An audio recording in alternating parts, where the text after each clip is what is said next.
የፋይዳን ማስተሳሰር በተመለከተ አዲስ ውሳኔ ተላልፏል። ይህ ውሳኔ ሁሉንም ዜጎች ይመለከታል ማለት ነው። እንግዲህ ሰላም ጤና ይስጥልኝ ውድ ቤተሰቦቻችን፣ የዕለቱን ዋና ጠቃሚ መረጃ ይዘን መተናል። ሁላችሁም አብራችሁን ቆዩ በማለት እንጀምራለን። የኢትዮጵያ ብሔራዊ ባንክ የባንክ ሂሳብ ከፋይዳ ጋር ማስተሳሰርን በተመለከተም አዲስ ውሳኔ አስተላልፏል። እንግዲህ ውሳኔውንም የምናሰማቸው ይሆናል ማለት ነው። የባንክ ሂሳብን ከፋይዳ ወይም ብሔራዊ መታወቂያ ጋር የማስተሳሰር ስራን በተመለከተ የተላለፈውን ውሳኔ የምናሳውቃችሁ ሲሆን እንግዲህ ብሔራዊ ባንክ ባወጣው መረጃ መሰረት በፋይናንስ ተቋማት ውስጥ የሚታየውን የማንነት ማረጋገጫ ክፍተት ለመሙላት የኢትዮጵያ ብሔራዊ ባንክ ፋይዳ ብሔራዊ ዲጂታል መታወቂያን እንደ ቀዳሚ የማንነት መለያ መታወቂያ የመጠቀም ተግባር መጀመሩ ይታወቃል። በተለይም ነባር የባንክ ሂሳቦችን ከፋይዳ ቁጥር ጋር የማስተሳሰር ስራ ከታህሳስ 15 ቀን 2018 ዓ.ም ወይም እንደ አውሮፓውያን አቆጣጠር ከዲሴምበር 24 ጀምሮ በመላ የሀገሪቱ በሚገኙ ባንኮች ተግባራዊ መደረጉ መጀመሩ ይታወቃል ማለት ነው።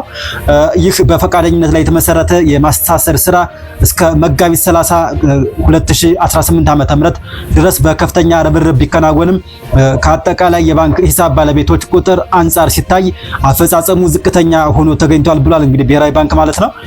በመሆኑም የሚከተሉትን ነጥቦች ታሳቢ በማድረግ አዳዲስ ውሳኔዎችን በኢትዮጵያ ብሔራዊ ባንክ በኩል ተላልፈዋል ማለት ነው።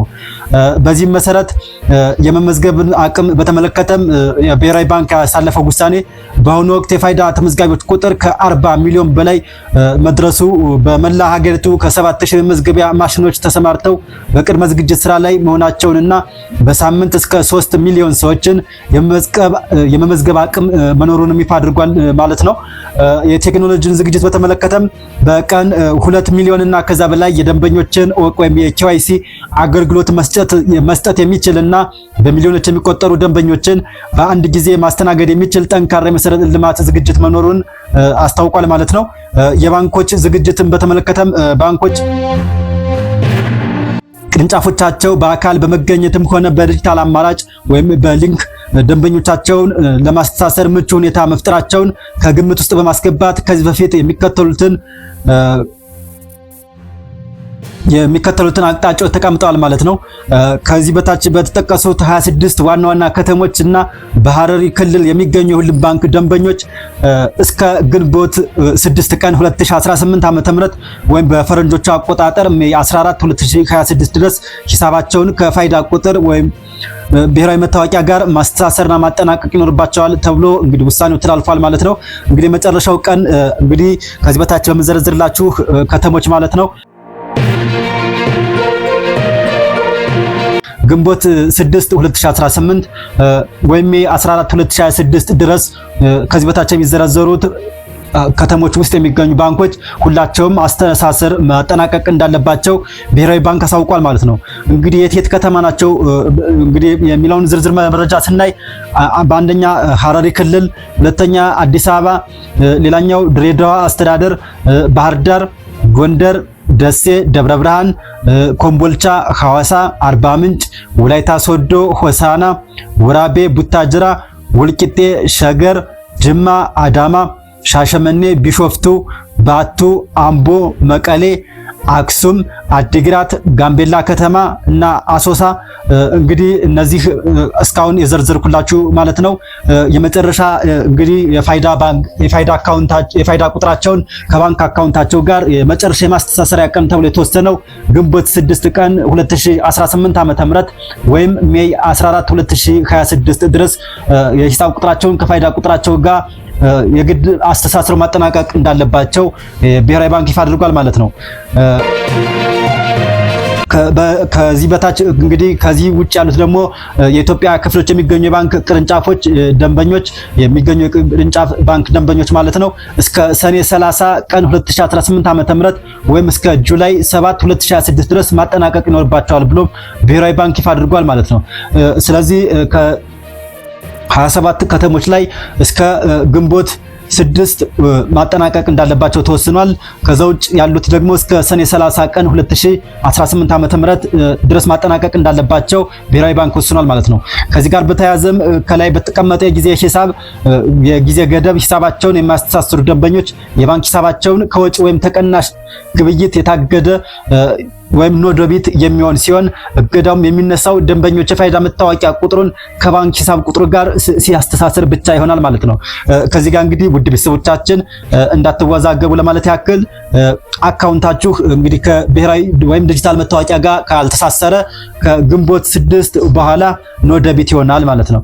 ያ ማለት እንግዲህ በባንኮች አገላለጽ ኖደቢት ማለት አካውንታችሁ ገቢ ይቀበላል፣ ነገር ግን የትኛውም ቅርንጫፍ የትኛውም ቦታ በኤቲኤምም ሆነ በሞባይል ባንኪንግም ተጠቅማችሁ ከአካውንታችሁ ወጪ ማድረግ እንደማትችሉ ብሔራዊ ባንክ ይፋ አድርጓል ማለት ነው። ስለዚህ ይህ ማለት እስከ ግንቦት 6 እንግዲህ በ27ቱ ከተሞች በዘረዘርኩላችሁ ውስጥ ያሏችሁ ከተሞች እንግዲህ የባንክ ቁጥራቸውን ከፋይዳ ጋር ማስተሳሰር እንዳለባችሁ ብሔራዊ ባንክ አስገዳጅ ውሳኔን አሳልፏል ማለት ነው።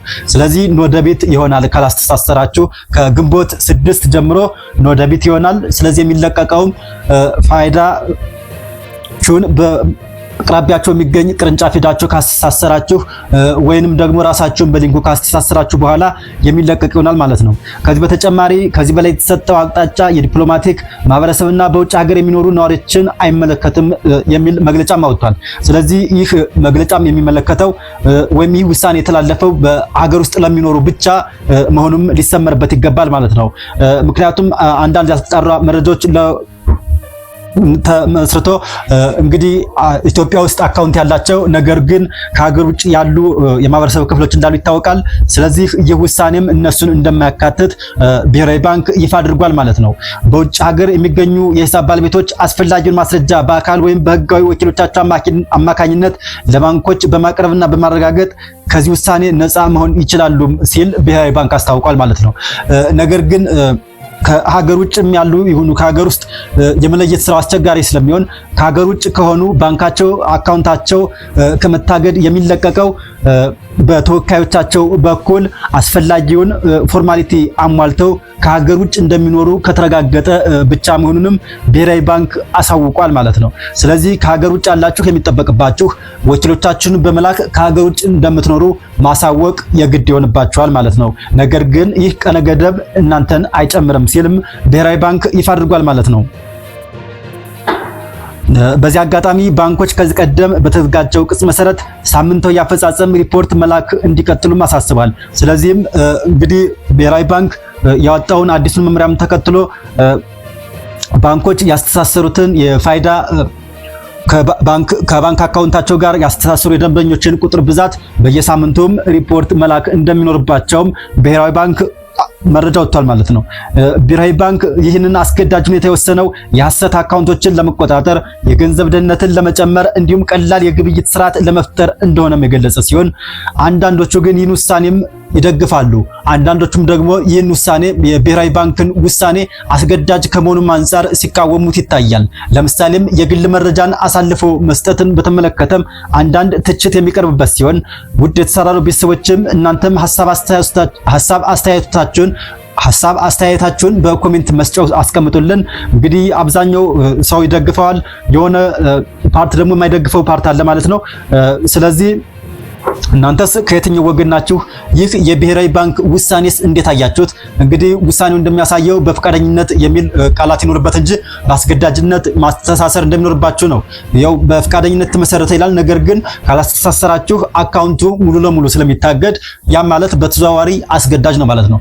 ይህ የብሔራዊ ባንክ ውሳኔ እንዴት አያችሁት? ሐሳብ አስተያየታችሁን ኮሜንት መስጫው ላይ አስቀምጡልን።